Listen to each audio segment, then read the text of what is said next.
This episode is brought to you by Progressive Insurance. Fiscally responsible, financial geniuses, monetary magicians. These are things that people say about drivers who switch their car insurance to Progressive and save hundreds. Visit progressive.com to see what you can save. Progressive Casualty Insurance Company and Affiliates. Potential savings will vary. Not available in all states or situations. Whatever the occasion, effortless elegance is right this way. Because Hilton brings you new ways to stay courtesy of the Nomad London. And it doesn't stop at award-winning dining in a space draped in velvet and illuminated by vintage chandeliers. No, this day goes beyond with unparalleled personalized service and attentive hospitality. Oh, and did we mention the Nomad London can be booked using your Hilton Honors points at Hilton.com? Hilton, for the stay.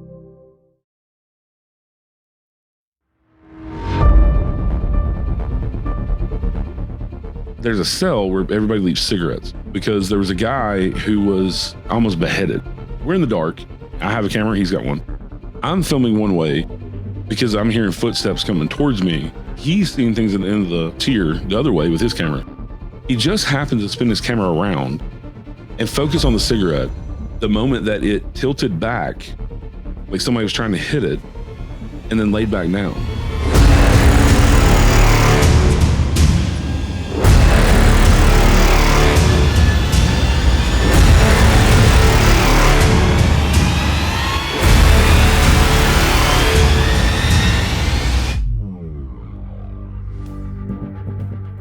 Welcome to Critical Incidents Podcast. I'm your host, Kyle Ashley, a law enforcement veteran with over a decade of experience. Each episode, I'll be interviewing people about their own critical incident, a moment in their lives that shaped who they are today.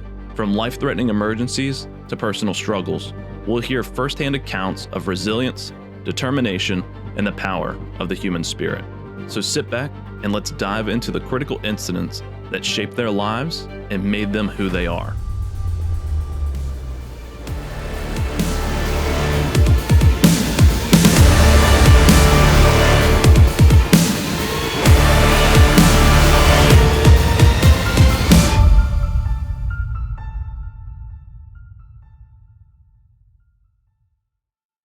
I've been a paranormal researcher, investigator, and now I'm a published author for the past 20 years.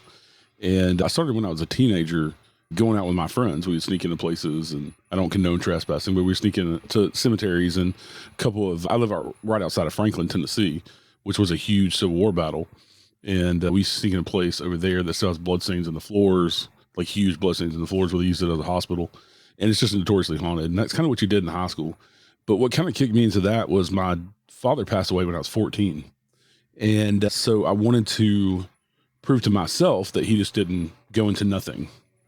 And so kind of seeking out ghosts and the paranormal and trying to prove that there's something intelligent there, that it's actually a soul that went. It's not just like an imprint on the environment or anything like that. And so I've kind of been chasing that ever since.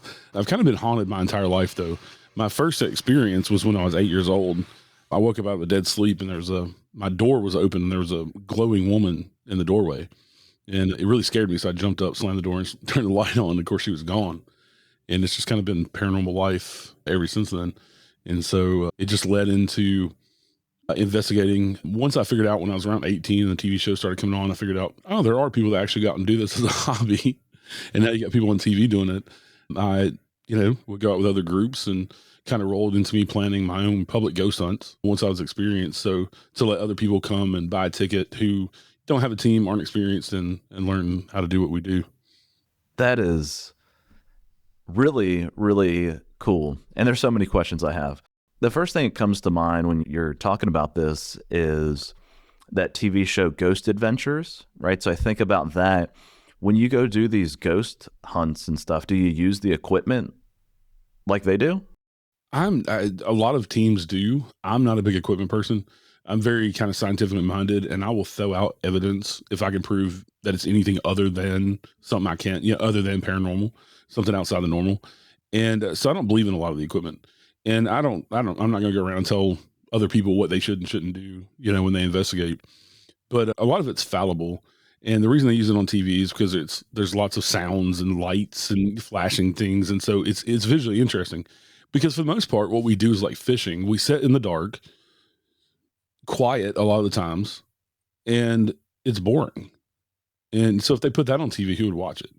So they want the bells and whistles and the lights and flashing and all that stuff and the excitement. I just don't believe in a lot of that stuff. I'm kind of very simple. I like to use audio and video, and there's some techniques that I use with that I try to take the whole human element out of it. So like people, I've been asked if I believe in Ouija boards. Well, if I can see that planchette move when nobody touches it, when there's no person involved, then I might believe that's paranormal. But when people have their hands on it, I don't know what their intentions are. And even if none of them have any bad intentions, subconsciously they could be moving it. So I'm very skeptical about a lot of that stuff, especially the phone apps and things like that. And also TV is all about ratings. And if they don't get ratings, they're not going to be on TV. If nobody's watching, advertisers aren't going to advertise and they're not going to get paid. So it's TV's different.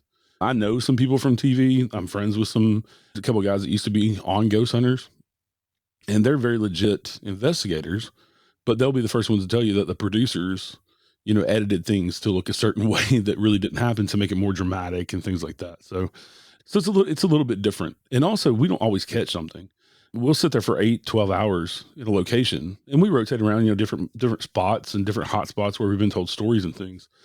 But on TV, they're there maybe up to 6 or 7 days, and they might get one EVP, one voice on a recorder or one shadow on a camera, to where normally we're just there for a night, because most of the places are, they charge money. I mean, I own a location, I charge money.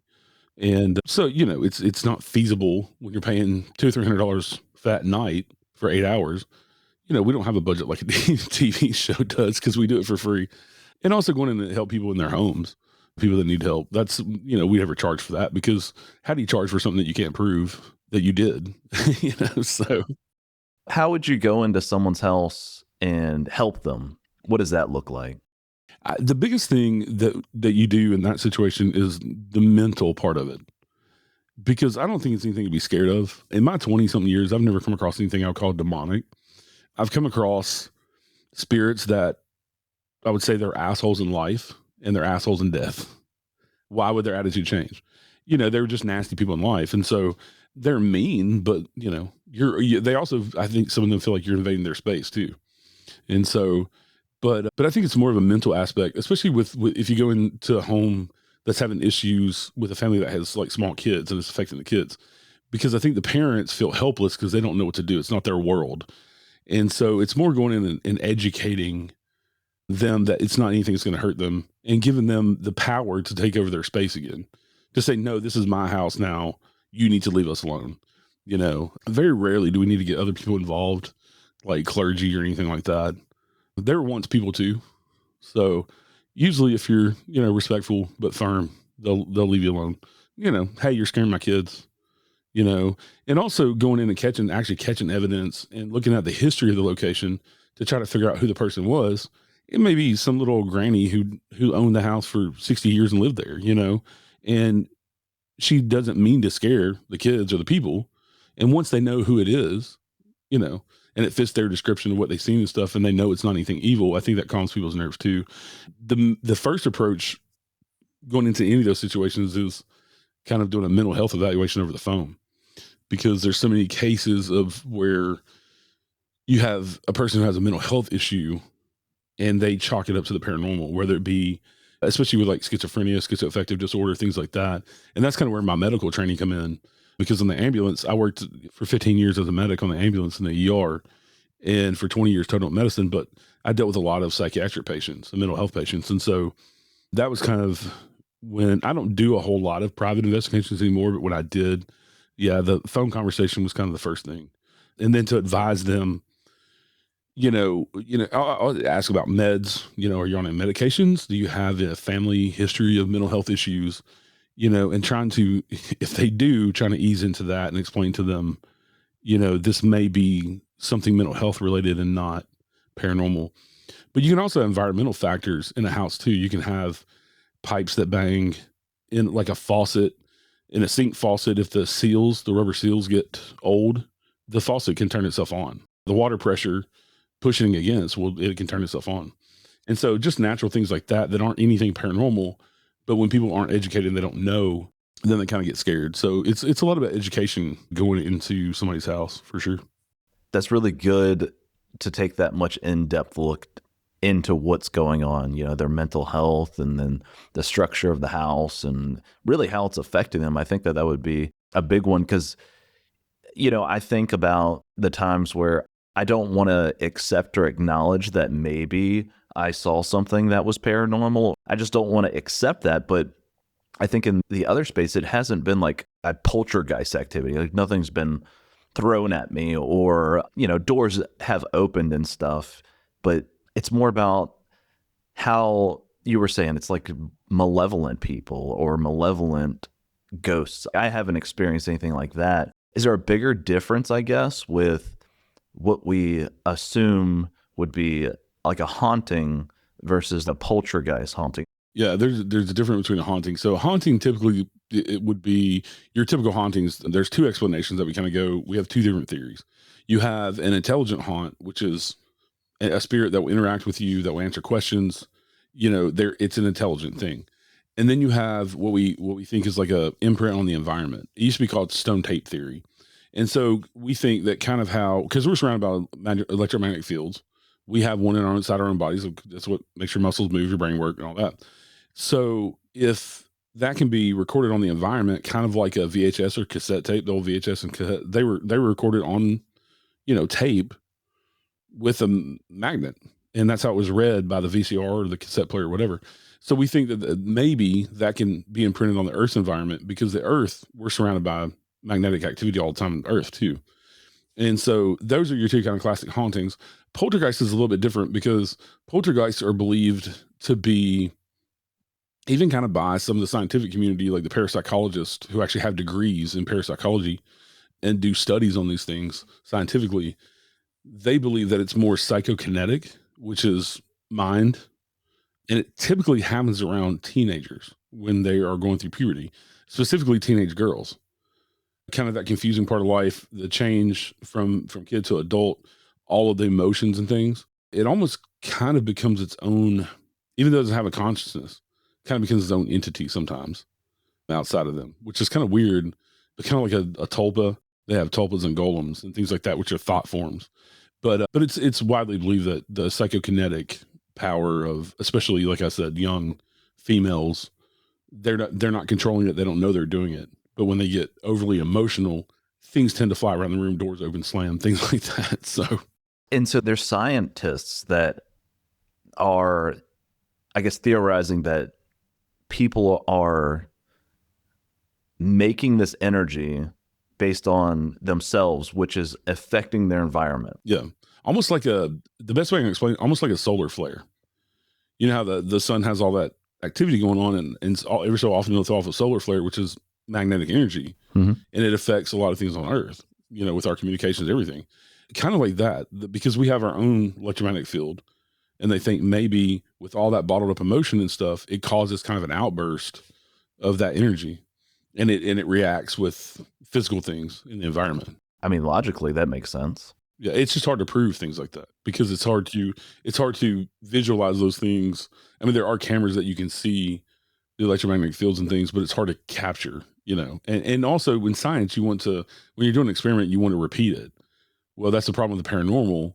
It's hard to repeat, the same thing over and over to get a scientific theory proven. Yeah. What do you believe ghosts are? Do you believe that they're the spirits, the souls, and where do they exist? Right. And so, I'm trying to think from our standpoint, like I have my senses. And if I'm in this room, how does something else exist in the room and what realm are they in? Like, how does that interact with one another? Because I've always had this saying, right? So it's not fair if a ghost is able to touch me, but I cannot touch it. That's not fair, right? And, so I can't comprehend that. What's your evaluation of that? I think after all the years and talking to so many people, like with the podcast and just being in picking people's minds who have been doing this longer than I have,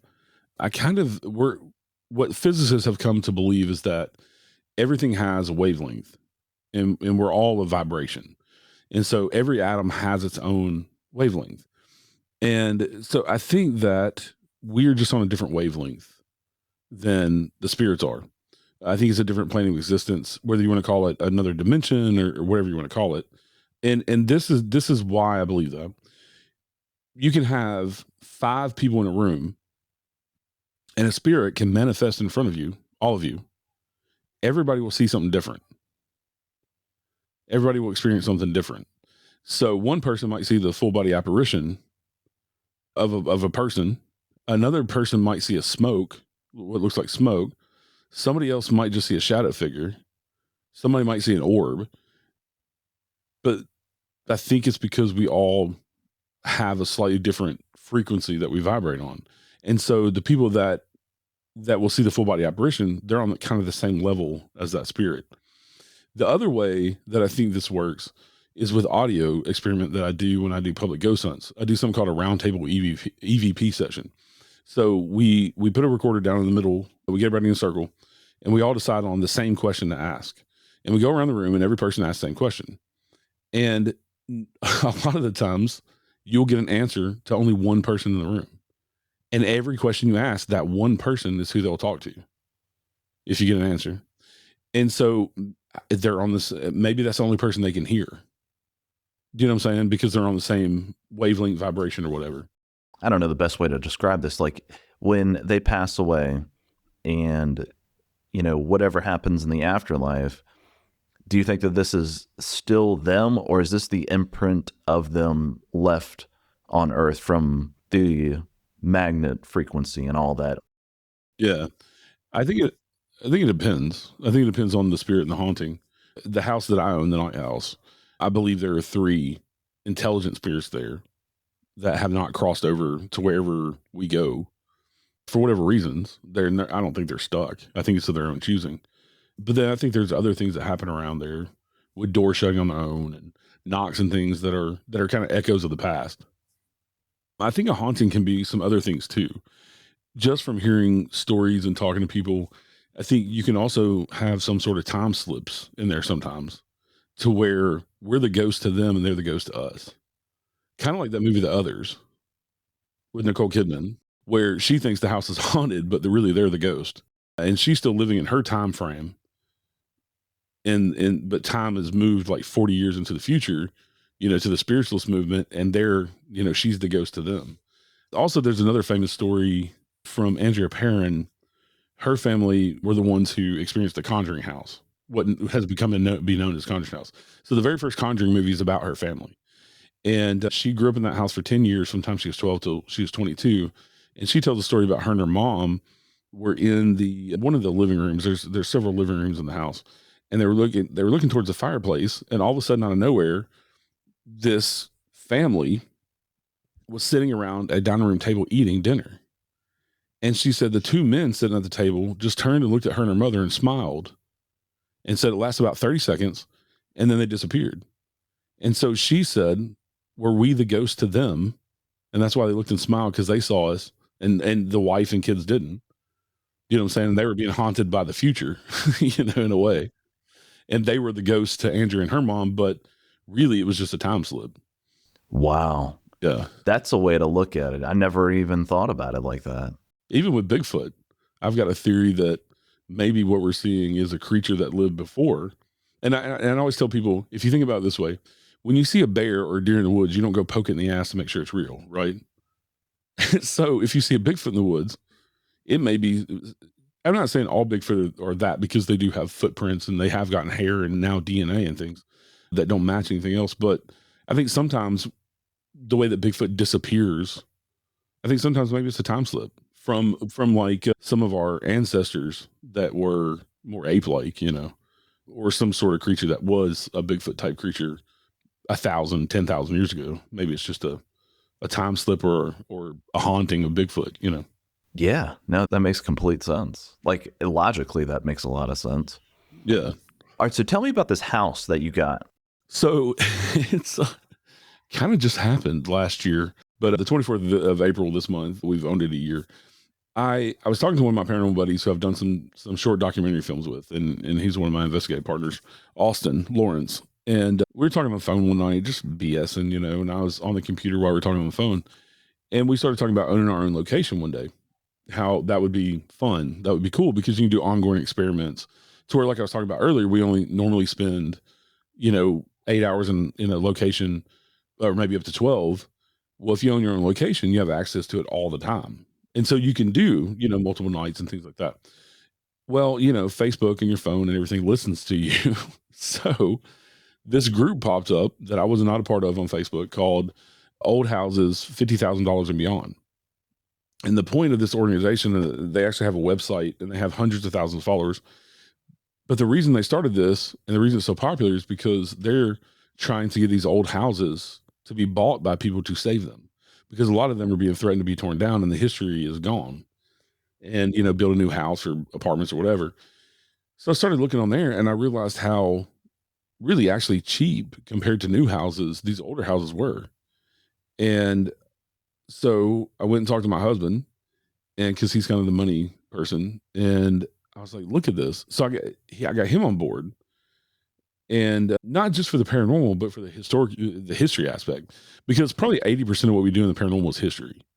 Because if you don't understand the history of a place, you can't understand who's there haunting it or why it would be haunted to begin with, But we wanted a historical house that we could buy and save and open to the public. And we stumbled across the Night House in Hopkinsville, Kentucky. And Hopkinsville is about an hour and a half from where we live in Middle Tennessee, outside of Nashville. And we had looked at several others, but when we looked at the Night House, we kind of drove away talking like it was already ours. Even though we wouldn't own it for another 3 months, and we looked at other houses, and we thought the deal had completely fallen through with the owners. And they actually came back to the table and underbid themselves, and we bought it. And it has this incredible history that the town of Hopkinsville doesn't even really know, that this family, the Knights, were very influential. There's a lot of other names of people that were friends with the Knights and were movers and shakers at the same time, but for some reason the Knights had kind of been forgotten. But the house has always been a residence until we opened it up to the public last year. So for 210 years, it was residence. And we call it the Night House because the Knights lived there for 85 years of the 200-year history. So they were the dominant family. And they kind of changed the house the way it looks today. So originally it would just been the red brick structure. They actually added the porch on with the big columns. And then they added the side porch with the 2-story columns. They turned it into Greek Revival. They changed the house a lot. So they had a huge influence on the house. J.B. Knight, the head of the family who bought the house, he was an attorney, but he was a real estate mogul. And in the 1850s and 60s, he's worth about $40 million in today's money. He owned thousands and thousands of acres, multiple properties. He owned properties in Chicago. In 1871, when the Great Chicago Fire happened, he actually had a 3-story apartment building burned down that he owned. So he did business in New Orleans, Philadelphia, all over. Yeah, I just kind of assumed that there would probably be some sort of activity, whether it was intelligent or residual or what. But we bought it for the historical aspect of it. It's the oldest standing structure in the entire county, and one of the oldest standing structures in Kentucky. It was built in 1815. So for it to stand the test of time, with it always being a residence, a lot of places like that will fall in disrepair because they'll at some point in time they'll become abandoned or something. But it never really has. It's always had people take care of it. So we are just now the caretakers. Is it open to the public for the historical value and for ghost hunting? We rent it out on Friday and Saturday nights for the ghost hunters, and we do public ghost hunts for people that don't have teams and stuff. We have one coming up here soon. But on Friday, Saturday, Sundays, I offer historical tours for $10 a person, where I do an hour and a half history tour of the house. And the house has a huge history. It has some Civil War history that's kind of unique, to where there was never any battles in Hopkinsville, but there was a plague that went through the Confederate soldiers when they had taken over Hopkinsville, and it killed 300 soldiers. Well, they used the basement as a hospital for these plagued soldiers, and it was some sort of virus that killed them. They all died of pneumonia, and they identified 200 of them, because back then they didn't have dog tags, they didn't have licenses, nothing like that.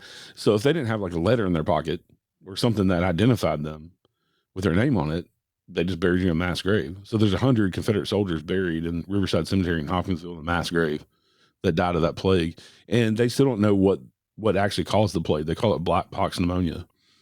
And it caused these black blisters to come up on the skin. But they ultimately died of pneumonia. Mm. Yeah.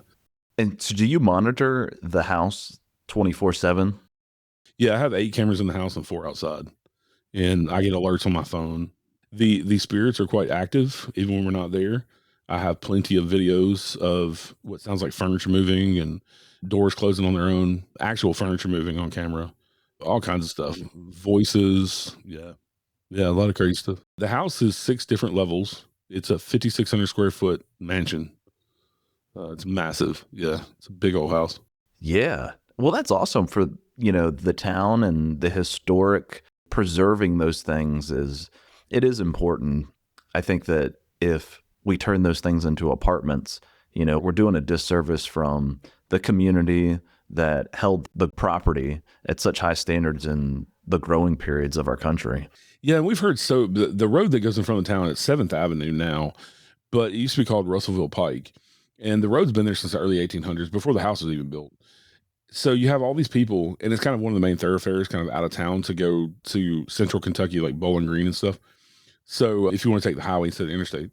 And so I've heard so many people say, I grew up here. I've driven by that house so many times and just wanting to go see inside because it's such an interesting house. And so it's nice to offer that to people now to come in and see. It's a very weird house. The 6 levels is weird. There's a weird set of steps that are like pie shaped and they get smaller as you go up them. And it's a very, very weird house. It has a basement and a cellar. And then outside at the end of the driveway, there's a red barn that has a cellar under it too. A 6-foot deep cellar that stacks stone. So weird. Yeah. There's lots of interesting things. We found lots of interesting things too. We have a whole cabinet of just 1850, 1860s things and on up through the history of the house. I have a piece of linoleum that we found in the closet from 1920s.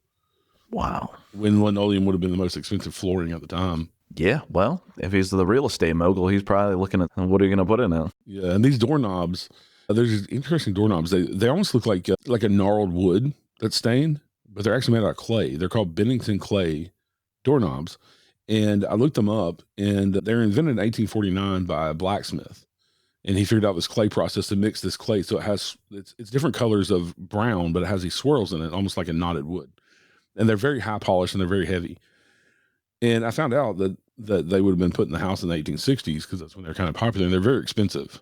And even today, they're like $1,000 a piece because they just don't exist. Yeah. So we found things like that around the house. That is so cool. Yeah. We have a hand carved duck decoy, wood duck decoy that's hand carved that we found in the house. Square nails everywhere, which are handmade by a blacksmith. Yeah. All kind of interesting stuff. So that's really cool. What, out of all the investigations you've done, what's the one that sticks out the most to you? Oh, that's a hard one because I've done so many investigations. I know. One of the ones that sticks out here recently, because I went there twice within like 6 months, is Brushy Mountain State Prison in Petros, Tennessee. Just because we had some incredible things happen there that I never had happen before. And I mean, I've heard voices, I've seen things, I've seen lots of things, heard lots of things with my own ears, capture stuff on camera, capture stuff on recorder. But Brushy was kind of a different beast. It's also massive. It's a huge prison. And Brushy, they called it the end of the line, and it was actually built as an upside down cross. Oh, yeah, as a warning that nobody can save you here, not even God, kind of thing. And they called it the end of the line because every person in there was either on death row or had a life sentence. So you have a whole prison full of men who have nothing to lose. Yeah. So if you looked at somebody wrong, they just kill you. Because what are they going to do? Give you another life sentence or kill you again if you're on death row, Yeah. And they never killed anybody at Brushy that was on death row. They always sent them to Nashville, to the famous Castle prison in Nashville. It's been in all the movies where Green Mile was shot, and then the last Castle with James Gandolfini. They always sent them there. That's where the actual old Sparky was, where the electric chair and the lethal injection stuff. But Brushy Mountain is famous because James Earl Ray, who was convicted of assassinating Martin Luther King Jr., that's where he was most of his sentence. And he's the only one to ever successfully escape from Brushy. And they found him 7 days later in the mountains, almost dead, starvation and dehydration. So Brushy's in the Appalachian Mountains and very close to the Smoky Mountains. It sits in a valley. It backs up to a valley, and the mountain goes straight up on both sides of it. And so the front of the prison is the only thing that is in the valley. And so, if you escape, there's nothing for miles. I mean, still to this day, there's nothing for miles. Wow. You got houses and stuff, and people live in. But Petros is a little town. If you blink, you'll miss it. You don't even know you go through it unless you see the sign that says Petros unincorporated. So even today it's really isolated. But now they've turned it. The guy that owns it now, it's a concert venue. I mean, they've had like AC/DC play there and things, and they got a big amphitheater. They got a distillery. They make their own booze. And they've got a big restaurant there that you can go in and sit down and eat. Yeah, it's a big tourist spot now. Dang. But some incredible things. The prison was never heated or cooled. Wow. So no heat in the winter. Yeah. No air conditioning in the summer. So they just suffered. And it started out as a actual mining camp. And the state of Tennessee decided that they could actually make money by renting prisoners to the miners, the coal miner, the owners of the coal mine. So they started out that way. And then they ended up building the first prison that was made out of wood. And then they ended up building the big brushy now that's concrete and steel and all that. But we had some crazy things happen. There's on the third tier, I think of B block, there's a cell where everybody leaves cigarettes because there was a guy who was pretty much almost beheaded, who lived in that cell. They decided in the 1980s, that it'd be a good idea to do movie night. So they converted up by the medical wing of the prison on the second floor. They converted this area into a theater.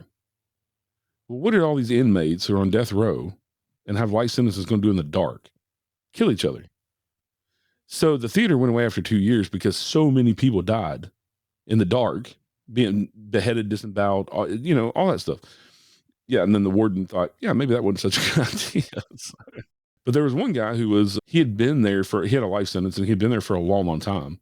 Okay. And since I think he got convicted when he was like 18, and when he got murdered, he was like in his 50s. So everybody knew him, and he was well known. He's a nice guy from what they say, and the guards knew him, and he was trusted because he never tried to escape, none of that. Anyway, he ended up getting killed during movie night, but he always stood up at the end of the hallway outside of his cell and smoked and looked out the window. And so people have said they've seen him up there. So in his cell, people actually leave cigarettes, the cell that he occupied for 20, 30 years. Well, they also say if you light a cigarette and set it on the bars, you can watch the cherry like somebody's puffing on the cigarette. So I lit a cigarette and I set it on the flat part. So you have the round bars that come down, then you have the flat bars that go across. I set it on the flat bar. We're in the dark. It's just me and my buddy Austin investigating. I have a camera. He's got one. I'm filming one way because I'm hearing footsteps coming towards me. And we're up on the third tier of this prison. But I'm hearing footsteps coming towards me. He's seeing things at the end of the tier the other way with his camera. He just happens to spin his camera around and focus on the cigarette the moment that it tilted back, like somebody was trying to hit it, and then laid back down. But there's no way it could have done that without falling off. Even if it was a breeze, it wouldn't have laid back. It would have just fell off. But it hit an angle to where it should have slid off, at least the back of the bar. And we were both like, and the cherry maybe lights up a little bit, like somebody's puffing on it. But it's one of the craziest things I've ever seen. And we caught it. We didn't know we even caught it on video until we were reviewing the video. Wow. Yeah. Incredible. Yeah. Does it, when you see things like that after you're like reviewing it, or if you see it in person, every time I think about those things, I always get like the hairs on my arm standing up. Do you get that? Sometimes, and not even that it scares me anymore, because I've seen and experienced so many things. I run toward the stuff, I don't run away from it. It excites me. It makes me excited to go out and try to experience that again. Not even necessarily at Brushy Mountain, but a different location, because I get excited to interact. Even going to the night house, we've owned it for a year. I'm there all the time. I spend the night there, back in my office. I have a whole kind of bedroom area for myself, an office, because I spend the night when teams are in there every night. I get excited to go in there and talk to the spirits in there, because they react to me in the house. I come in and tell them good morning. I tell them good night when I leave, and they'll interact. The other day, because we're still doing some renovations, remodeling and things, and we had put there's a new wing that the previous owner built on for a modern kitchen. And we had put up tongue and groove real wood for the ceiling instead of drywall, because we went kind of that country kitchen look to kind of match the house. And so I was leaving, and I was there by myself, and I was walking through, turning the lights out and things like that, locking the doors. And I walked through the dining room, and as I was walking through the dining room, I said out loud to the spirits, I said, if you're happy with what we're doing with the renovations and the stuff we're doing in the kitchen and other things, please, let me know tonight by making noise or something on the camera. Well, I didn't have to wait, because as I was saying that, as I went out of the dining room, and there was a loud bang in the dining room. Wow. And I'm like, okay, I got you. You like what we're doing, I guess. And I have it on camera, because when I walked around the corner, the foyer camera caught me, and it heard me say, and you can hear the loud bang on the camera and stuff. But so that was interesting. Yeah. But things like that, sometimes when I'm walking around the house, I feel like somebody's walking right behind me, and I think they're just curious what we're doing. They don't ever do anything to scare anybody. I think it's, not intentional, I suppose. I think that it would be interesting to experience that, because everything that, for me, I would feel like, oh my gosh, I'm being attacked by everything. You know what I mean? Banging around to scare me. But is it like, what's like the prize, right? So what's the one thing that you're always looking for? Or is it not anything in particular? If I was hunting ghosts, I would want to see things move. I would want to see, intelligent door openings. Hey, if you're here, open the door, and then the door opens. Like, I would think that those would be really cool. Have you had anything like that? Yeah, it happens sometimes. The holy grail that everybody says is kind of the full body apparition of seeing, or even a full body shadow figure of a shadow. I've seen a few of those. I've seen a couple of full body apparitions. That's pretty exciting. For me, I think what makes me the most excited is to get a vocal response on a voice recorder, especially when you get an answer to your question. So not even a yes and no question, but when you ask what's your name and you get back John or whatever, and it's clear, that to me is more exciting, because that right there shows me intelligence.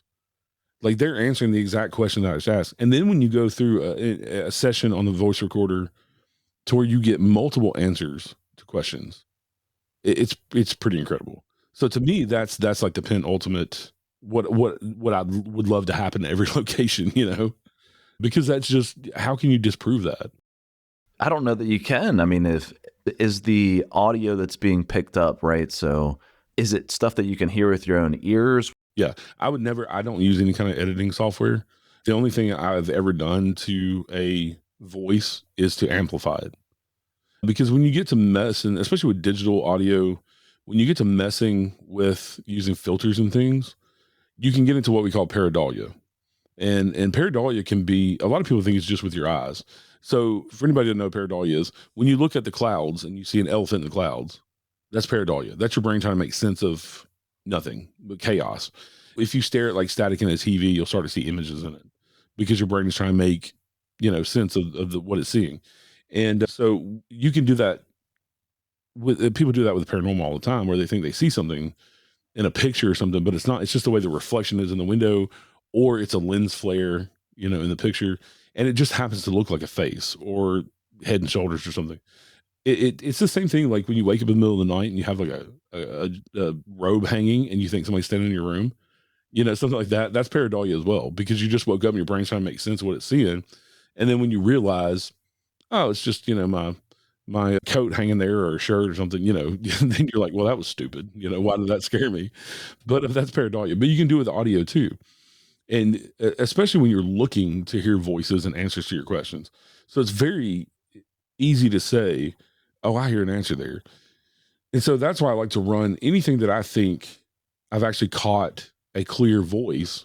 I like to send to other investigator friends of mine who are like-minded like me, that will just throw out evidence if we can explain it at all. We're very skeptical, and have them listen. And if they hear the same thing, and I won't tell them what I heard. And if they hear the same thing, especially two or three of them, then it's kind of validated. But some of the voices I've caught are so clear that it's like me and you talking. It's just that for some reason at a lower volume. It's like almost like a whisper, but you can clearly tell what they're saying. Wow. Yeah. I even got a horse whinny on EVP before. Oh my gosh, that would be so much fun. Yeah, there's a place in Gallatin, Tennessee called Rosemont, and it was never a plantation. It was a thoroughbred racehorse farm, and they actually produced the by breeding their horses. That's how they made their money, breeding racehorses. But they bred the grandfather of Secretariat, the famous racehorse, but we were in the basement, and we're recording, and out of nowhere there's a horse whinny. There's no horses within 10 miles of this place nowadays. It's in the middle of town. So that was pretty incredible. That's pretty cool. I always see this, and maybe you can shed some light to this. So, you watch the TV shows, they're ghost hunting, and I've seen them go overseas. They're like in England or Ireland or wherever, China, Japan, it doesn't matter where they're at.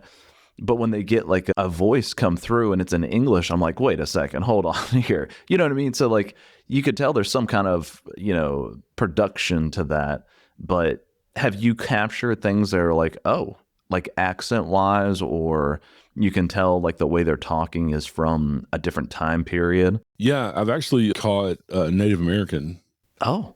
And they were speaking their own language. Wow. Yeah. Accent wise, it's very hard to tell accent because it comes out very breathy, whispery.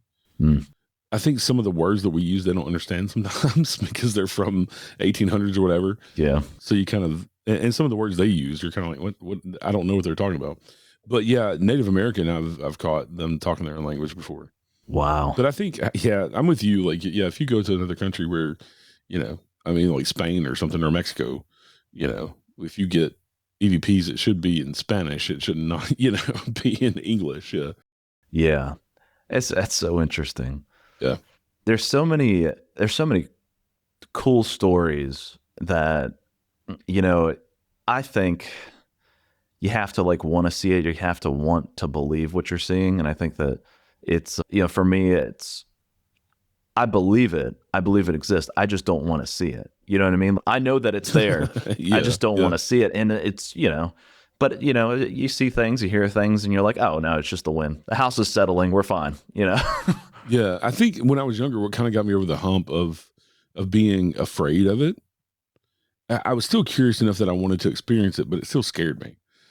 And I think what got me over the hump was just understanding, you finally come to the realization that these were just people too. And they still are, just in a different form. And I also think when I've seen people I've been touched before. I've never been scratched or anything. I've been pushed.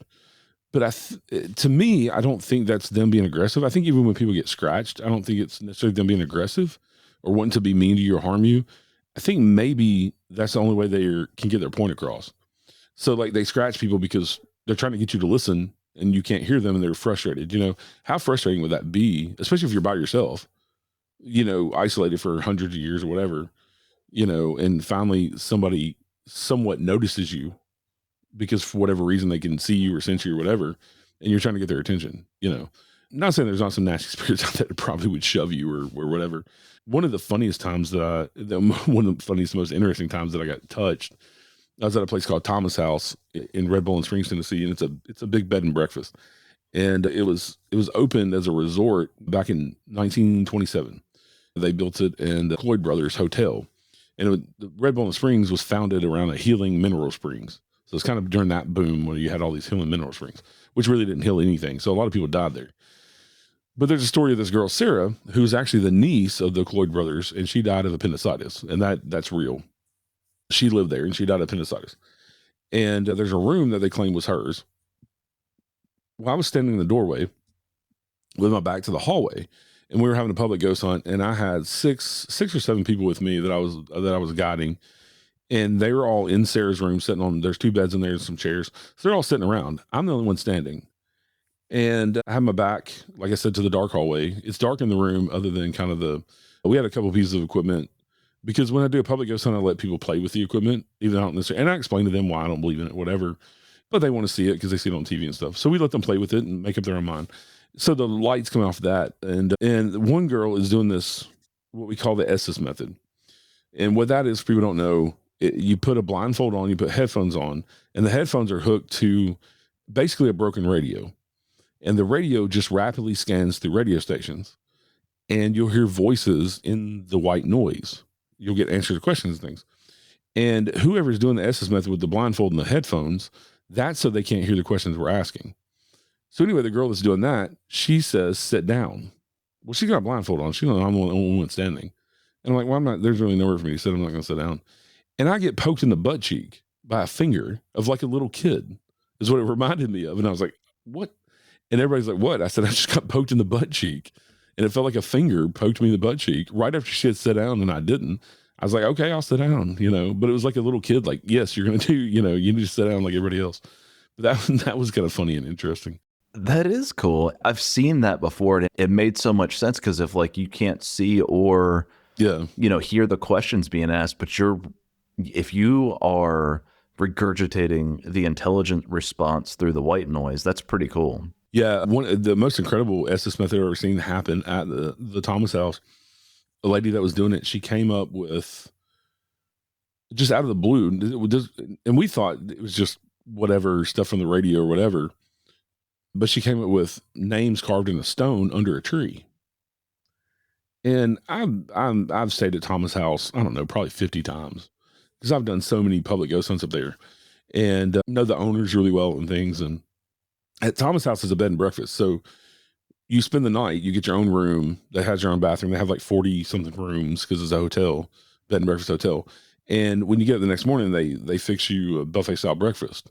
And so we got up the next morning and everybody's eating breakfast, and we're kind of seeing our guest off because we'll be there the next day. And then Saturday night, we'll have a different group come in. And so we're talking, and we go ask the owners, does this mean anything? A stone under a tree with names carved in it.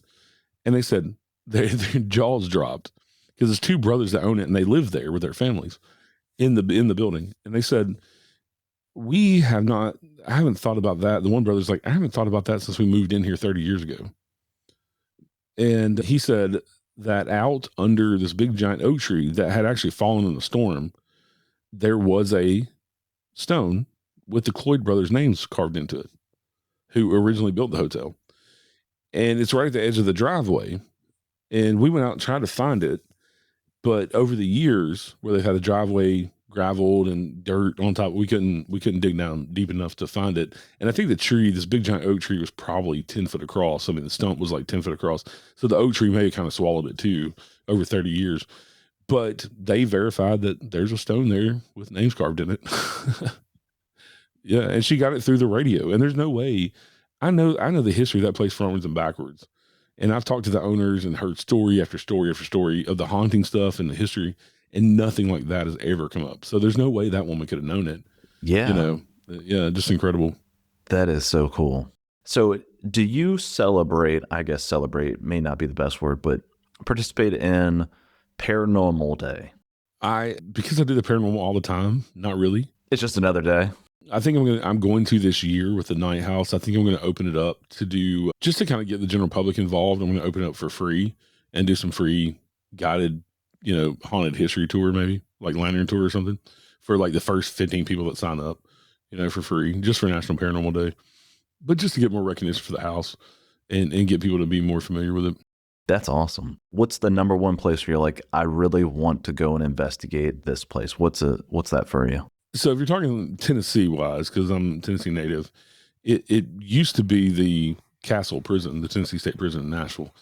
We actually came very close, me and a couple of my friends, because like I said, I worked in EMS and I had some friends that worked in Metro EMS Nashville, and they actually went out and looked at it because it's fallen down.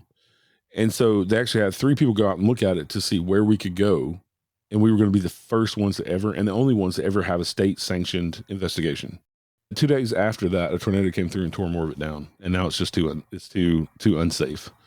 So yeah, and so that would be a place, just because nobody's ever been in there to investigate officially.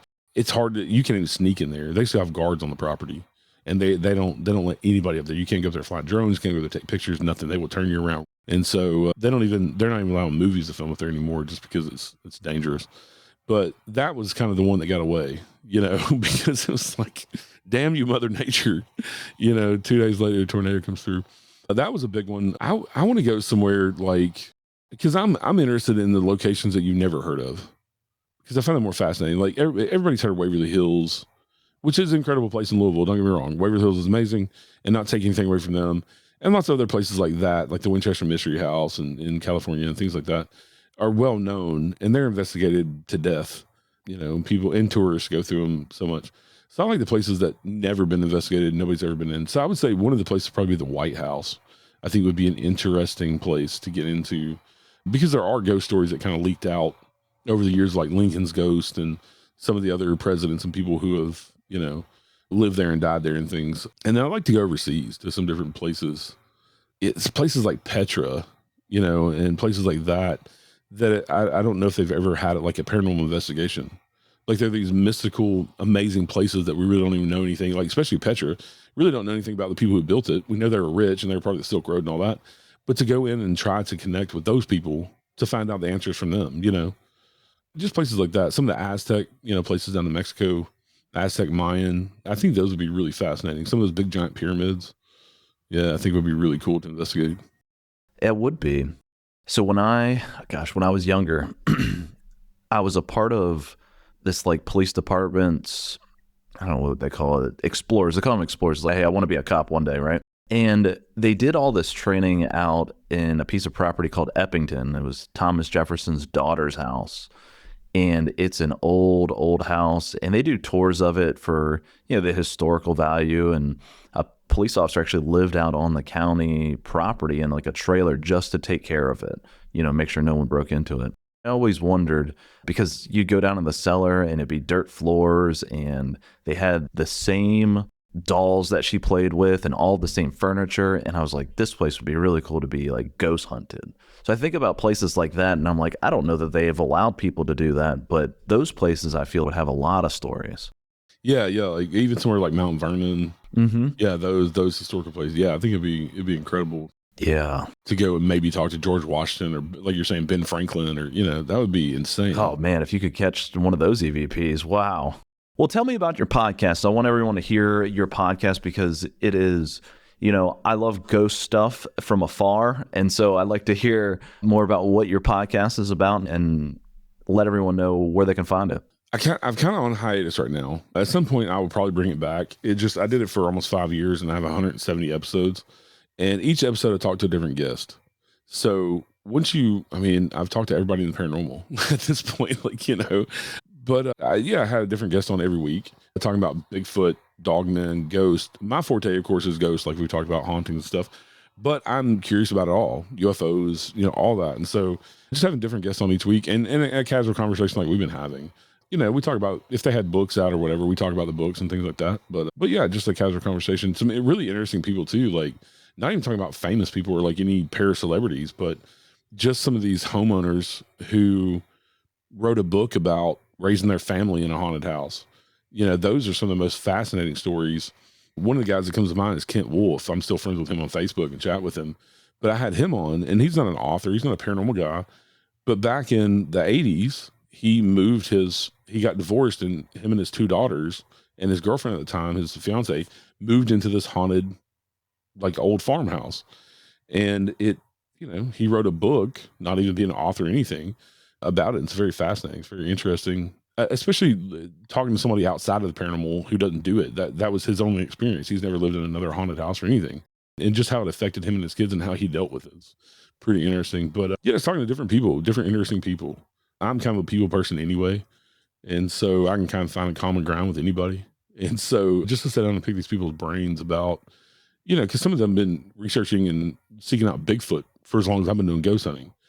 And so to pick their brains about their experiences with Bigfoot and some of the crazy stuff they've seen and dealt with or like dogmen or even time slips. I had a guy on talking about time slips. He's written 3 books about those and collected people's stories about them having time slips. And so it kind of fascinated me. And he wrote the book because when he was a kid, he had his own time slip and he grew up being very fascinated by them. And now he has a doctorate and like he's this really smart guy. And then some people that I just kind of revere in the paranormal I got to talk to, Dr. Moody I got to talk to him for like 3 hours. And Dr. Raymond Moody, for anybody that doesn't know, in the 70s, he coined the phrase near-death experience.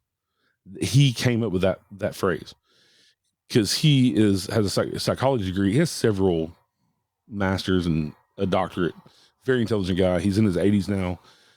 And he's still researching near-death experiences and shared death experiences and like these crazy things. But he was one of the first ones to do it scientifically at a prestigious college.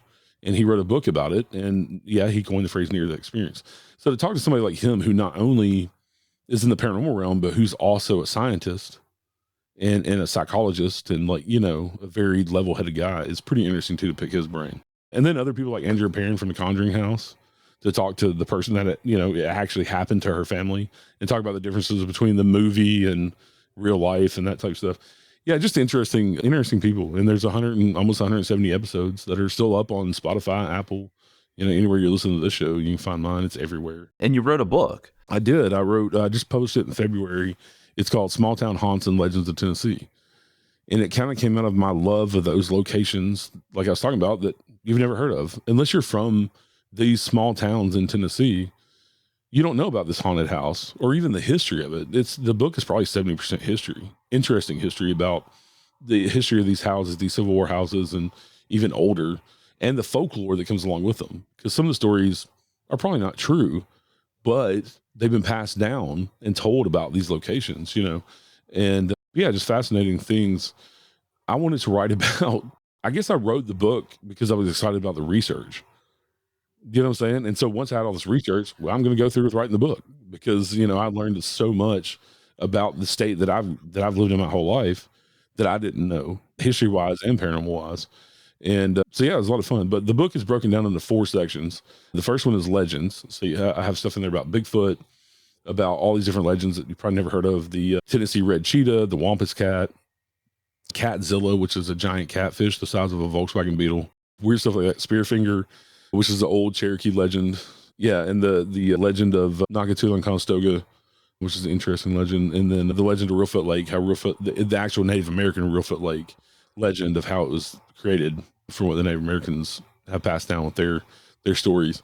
And then I went into West Tennessee, Middle Tennessee, and East Tennessee.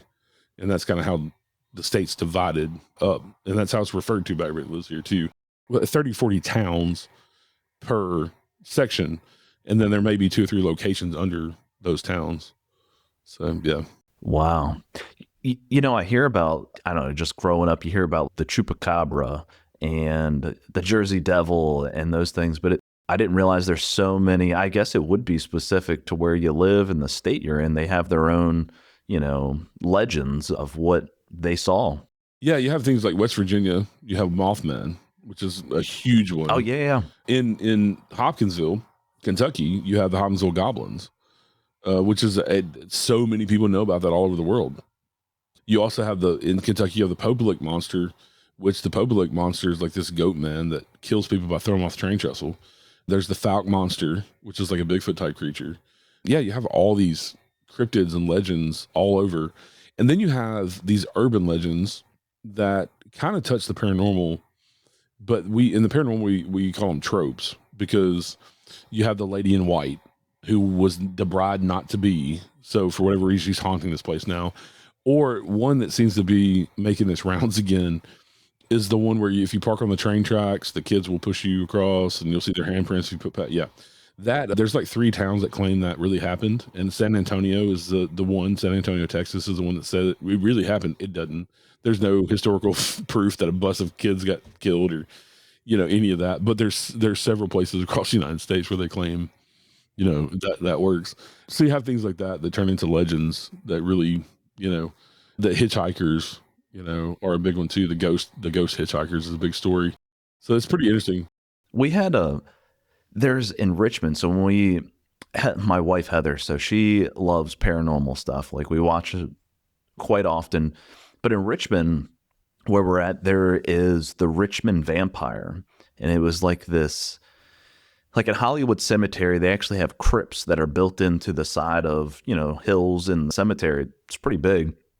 And they said this Richmond Vampire exists in one of these places. And there's an old tunnel that they used to have in Richmond where you would just, walk from one part of the city to the next that, collapsed. And then people tried to get through it and kept killing people. It's interesting to hear these stories because every year it comes up and, people are like, it's in the news or something. Do you remember the story? Like, oh my gosh. Yeah, it happens all over like that with the Falk monster, Mothman. Now there's sightings of Mothman type creature in Chicago.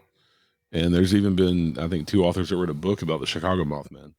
And but the interesting thing is that I found, because I very much, I love all these stories, is that some of these little towns where these things happened, that's their claim to fame. And them embracing it and doing a Falk Monster Festival, well, that's when they bring in all the tourist dollars.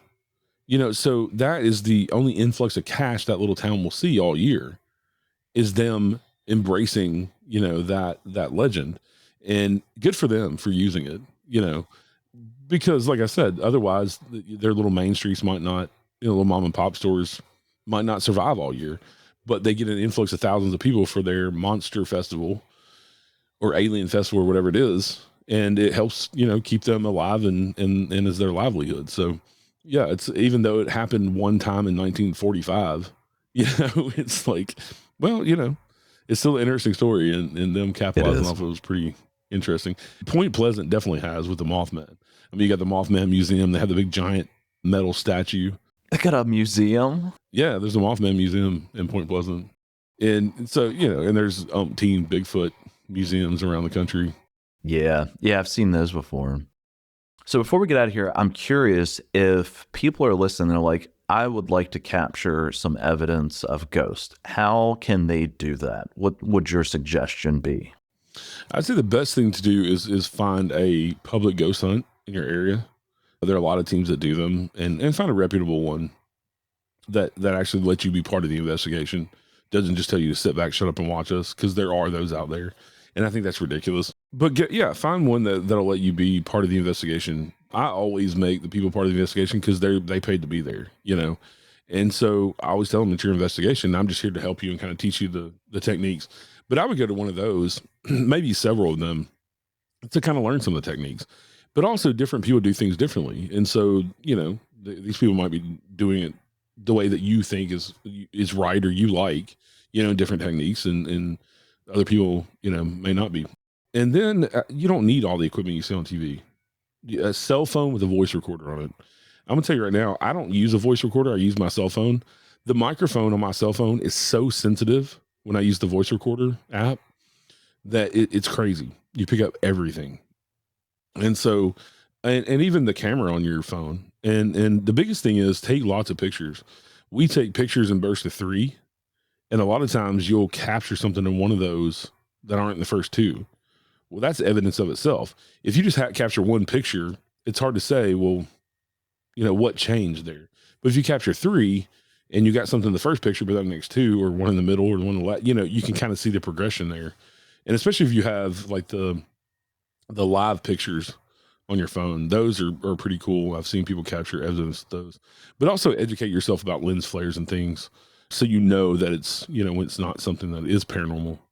Don't always believe, and with the TV shows, don't always believe what you're told, But I would say go find a public ghost hunt and go see what it's all about. And you'll learn a lot on a public ghost hunt.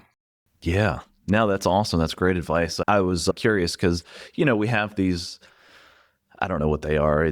I guess it's the white noise, the radio things on the apps on your phone. And then all of a sudden, like a word will pop up or whatever it is. And it's, it is what it is. I love the audio portion of it. I have this microphone, but this wouldn't be good. But, if my cell phone can pick it up, I think that would be pretty cool.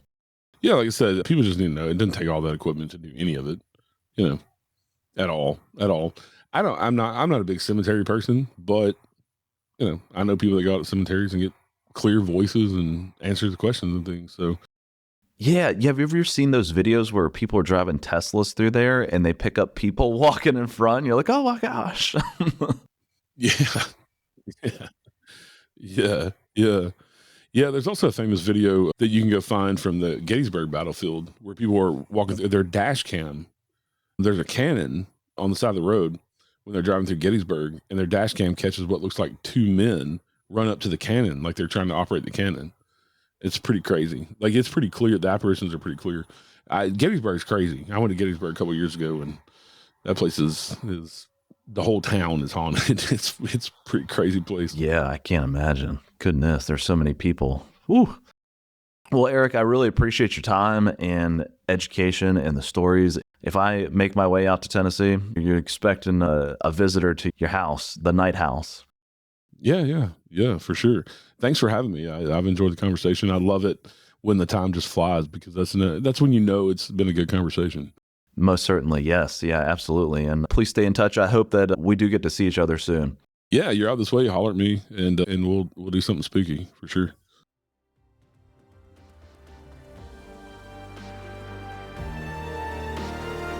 To be featured on Critical Incidents, email us at criticalincidencepod@gmail.com.